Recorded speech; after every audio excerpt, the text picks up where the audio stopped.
Halo guys, kembali lagi di podcast Mikes Ngemi Podcast. Jadi aku Abraldin Rahman, di sini akan menemani kalian beberapa menit ke depan, oke? Di sini aku nggak sendirian, ada dua orang bintang tamu. Itu ada Dokter Anggi. Hai guys, aku Anggi, senang bisa ngobrol di sini. Terus ada Sidik.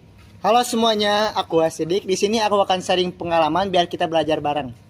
Jadi di sini kita akan membahas sebuah topik yang banyak orang bilang tabu buat dibicarain. Padahal ini sangat penting buat kehidupan kita selanjutnya, apalagi buat anak muda sekarang atau Gen Z gitu ya. Jadi topiknya tuh adalah media sosial, pornografi, gimana pengaruhnya dan cara kita mikir mengenai seksualitas, dan terutama buat anak muda atau Gen Z, teman-teman. Kita to the point aja ya, Sidik. Siap. Gimana sih awal kamu terpapar atau pertama kali gitu lihat pornografi gitu? Jujur aja ya, Ya. gue itu pertama kali terpapar sama pornografi itu waktu scroll TikTok. Nah di TikTok itu ada video cewek seksi gitu kan, Ya. yang lagi joget-joget. Nah di situ tuh gue penasaran. Di sini tuh gue langsung googling gitu kan. Gue Ya. penasaran kan, gue googling, Ya. cari di Google. Ternyata ada website yang nggak sengaja gue masukin itu. Khusus berarti ya? Iya, isinya itu pornografi semua. Aduh, ya. Ya di sana awalnya tuh gitu. Berarti dari awal penasaran dari hal kecil gitu ya? Iya. Ya, terus gimana sih? Apa sedikit tuh pernah mikir gak sih kalau kalau gue kayak gini terus normal gak sih atau kelewatan gak sih gitu? Ya gini ya, jujur aja ya, gue tuh kan waktu kecanduan gitu ya, Ya. merasa kayak wah ini udah gak bener gitu kan. Umur gue mudah berubah, gak bisa fokus, udah ngejauhin teman-teman gitu kan. Ya. Jadi gue kayak wibu introvert gitu kan. Oh, iya. Terus buat Sidik pornografi itu berpengaruh gak sih buat di lingkungan, rumah ataupun sekolah gitu? Sangat berpengaruh sih. Soalnya pornografi itu merusak daya otak kita gitu. Negatif Jadi semua ya? negatif semua. Jadi waktu di lingkungan aja kita itu kayak ngelihat orang teh kayak malas gitu. Ya. Dan kalau di sekolah juga kita kalau lagi belajar nih nggak bisa fokus sama sekali. Oh, terbagi dua kayak gitu Iya. ya? Jadi walaupun kita lihat ke guru, kita merhatiin guru, tapi otak kita beda. Kita merhatiinnya kayak video kemarin gitu apa ya gitu kan. Ya. Oke. Jadi kayak awalnya penasaran, terus gimana gitu ya? Ya, oke. Jadi sekarang udah bebas ya gitu ya? Ya, untuk kan gue juga udah ngerasa kayak ini udah gak benar gitu. Gue harus berubah gitu kan. Iya, oke. Jadi mulai perlahan-lahan gue mulai mencoba untuk berubah. Keren. Terus Dokter Anggi gimana sih ilmiahnya kayak gitu? Secara ilmiah, remaja itu otaknya masih berkembang. Bagian otak yang mengatur kontrol diri belum matang, tapi bagian yang mencari kesenangan yang mengatur dopamin sangat aktif. Jadi mereka lebih mudah penasaran dan ketagihan. Selain itu, pornografi juga membentuk persepsi seks yang salah. Salah satunya seks cuma soal fisik, rasa tanpa hormat, dan juga komunikasi. Jadi intinya otak remaja rentan dopaminnya tinggi dan konteks seksual mudah membentuk cara mereka melihat tubuh, hubungan, dan seksual. Jadi kayak gitu. Berarti dari hormon juga ngaruh ya, Dok Iya. ya? Iya, oke. Jadi sebelum penjelasan lebih lanjut dari Dokter Anggi, aku mau share nih dari studi pusaka aku nih. Jadi gimana ya?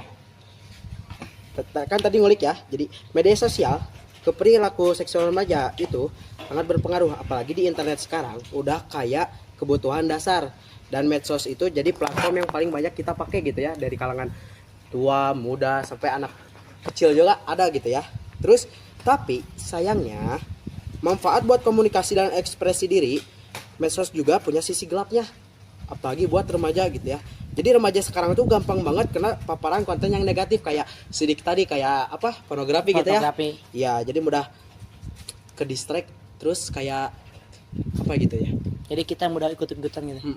Kayak Ketarik gitu. FOMO gitu ya. Iya. Iya. Terus jadi pornografi juga, kalau dari penelitian dari 7 artikel, makin sering remaja lihat konten kayak gitu, makin besar juga dorongan buat nyobain atau niru perilaku seksual yang gak sehat gitu. Kayak ada dorongan gitu ya, Sidik ya? Iya. Iya. Terus gimana ya? Jadi salah satu dampak dari seksualitas juga yang nyata adalah meningkatnya seks bebas atau pergaulan yang gak diinginkan gitu. Jadi kayak pengen nyoba yang aneh-aneh gitu atau negatif gitu. Benar nggak dok sehat. sih? Betul betul. Iya iya. Terus sebelum ke dampak juga, aku juga mau share nih sedikit hasil dari penelitian terbaru dari salah satu SMP. Jadi dia mengatakan dari data yang dikumpulin, sebagian besar siswa kelas 9 belum pernah berhubungan seks, sekitar 77,1%. Dan ada juga yang pernah, sekitar 22,9%. Itu persen yang sangat banyak ya dok ya. Iya Ya, sangat meningkat. walaupun dikit tapi banyak gitu ya. Iya ya. Ya, terus dari data ini juga soal paparan media pornografi, sekitar 21,3% siswa bilang mereka pernah terpapar, sementara 78,7% belum pernah. Jadi, walaupun sebagian besar masih belum terpapar, tetap ada minoritas yang kena dampak langsung dari media pornografi ini. Jadi, walaupun minoritas, tapi banyak juga gitu.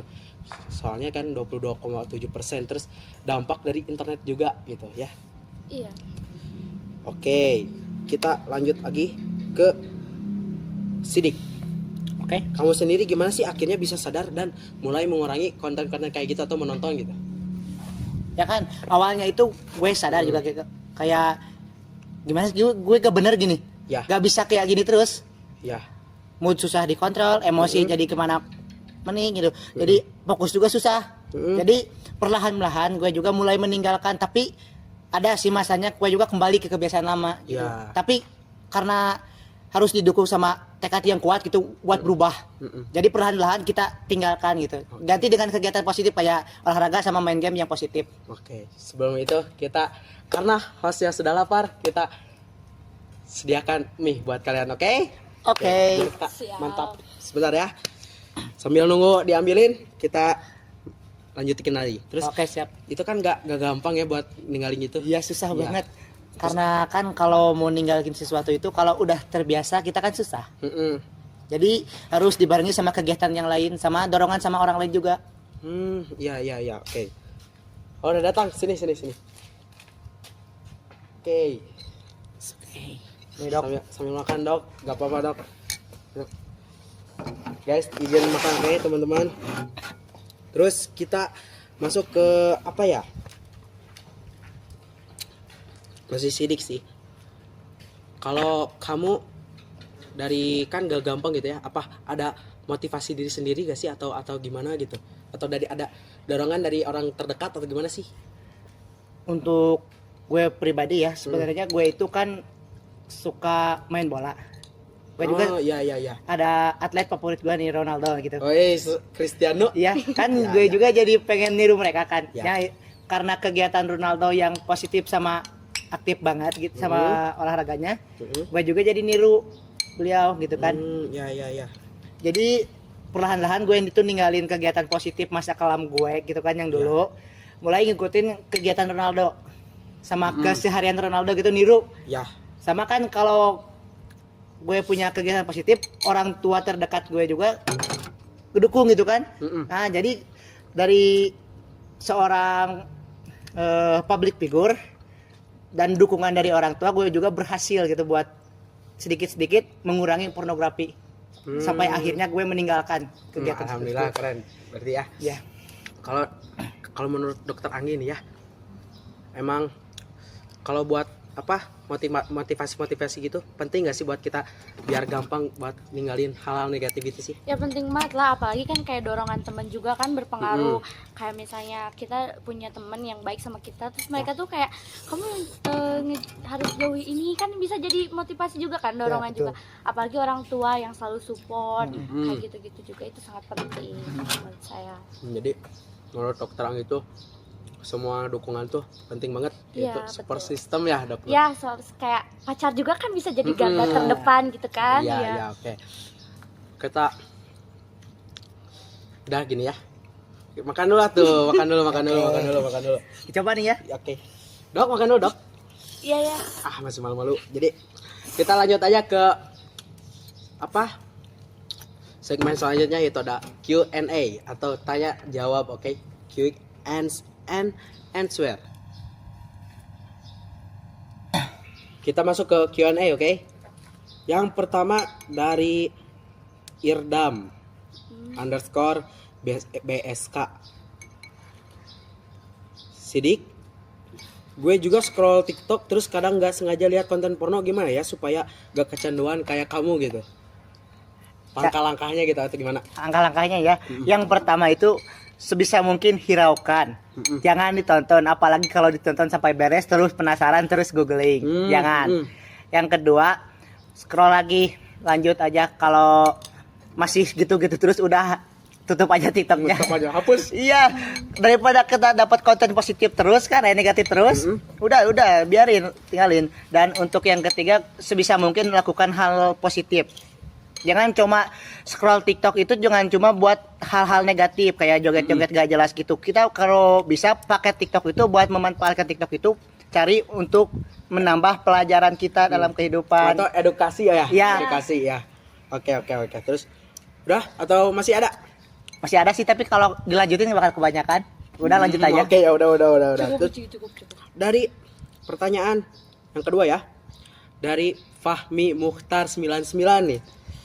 Dok, gimana sih cara ngobrol sama anak remaja tentang pornografi tanpa bikin mereka makin penasaran gitu? Oh, penting banget buat ngobrol dengan jujur dan terbuka, tapi tetap sesuai usia mereka. Fokus jelasin nilai-nilai positif soal rasa hormat dan tanggung jawab. Jangan cuma larang agar supaya mereka nggak makin penasaran.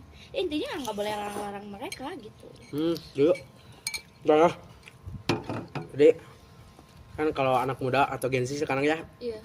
susah diatur gitu kan ya. Kalau misalnya kita atur kan pasti mereka bakal berontak gitu kan. atau makin penasaran gitu ya. Iya, jadi sebisa mungkin jangan atur mereka, gitu. Jangan Iya. larang-larang lah. Tapi jangan terlalu bebas juga ya, Dok ya. Itu juga harus pantauan lah, harus dipantau. Oke. Terus tadi ada yang bilang Sidik tuh pengen nanya nih ke dokter, sok silakan. Nah, gini Dok, aku juga mau nanya Dok. Gimana sih apa sih langkah-langkah yang harus dilakukan buat anak muda atau orang-orang yang kecanduan gitu tapi gak bisa ngomong gitu kan sama orang lain? Iya. Jadi langkah pertamanya adalah sadar dan terima kalau ini masalah serius. Setelah itu cari orang terpercaya, bisa teman atau orang tua juga boleh. Dan bicarakan dengan jelas tuh gimana gitu, terbuka lah. Cuma dengan ngobrol itu aja udah bikin lega dan mulai proses perubahan. Dan kalau kita ngobrol sama orang tua yang dewasa atau gimana kan pasti mereka kasih saran gitu kan. Bener. Ini kita harus ngejauhinnya kayak gini gitu-gitu. Jadi kita penting banget untuk ngobrol gitu, saling terbuka lah ya istilahnya gitu. Betul. Jadi berawal harus dari kita berani bercerita gitu, Iya, jangan pendem diem. sendiri kan, istilahnya banyak yang udahlah pendem aja sendiri gitu, jangan cerita-cerita kan, itu berbahaya juga kalau kita pendem sendiri. Lebih baik kita cerita, ngobrol kayak, atau bisa konsul aja ke dokter, itu juga boleh gitu. Karena kan sebagian dokter juga kan tahu secara ilmiahnya juga Iya, kan, betul. terus kayak ada cara-caranya, terus dijelasin penyebab atau dampaknya gitu ya. Nah, Dok. iya, kayak cara untuk ngejauhinnya kayak gitu juga. Jangan merasa kayak udah aku sendiri aja, jangan merasa kayak gitu. Karena kan orang di rumah juga kan banyak gitu, teman-teman juga bisa, pacar juga bisa. Iya, tapi Dok, kalau misalnya nih si orangnya tuh nggak mau bercerita atau dia tuh emang tipenya tuh kayak pendiam, terus gimana sih, introvert banget gitu. Nah itu kalau misalnya orang yang introvert tuh agak susah juga ya. Kalau misalnya mereka suruh berbicara juga kan pasti gak mau, ada penolakannya kayak gitu. Kalau yang kayak gitu sih biasanya mereka harus dapat dulu yang kayak hukuman atau kayak gitu. Kayak misalnya dampaknya dulu baru kena, baru mereka mau cerita. Kayak gitu, itu juga lumayan susah. Oke. Udah segitu aja Sidik atau mau ditanyain lagi, Dok? Udah aja dari aku mah udah cukup. Oke. Kita akhiri aja ya untuk pembahasan kali ini. Semoga kali ini bermanfaat buat teman-teman atau yang nonton. Kami pamit undur diri, saya Abrar. Saya Sidik. Saya Anggi. Kami pamit undur diri. Assalamualaikum warahmatullahi wabarakatuh. Sampai ketemu di podcast selanjutnya.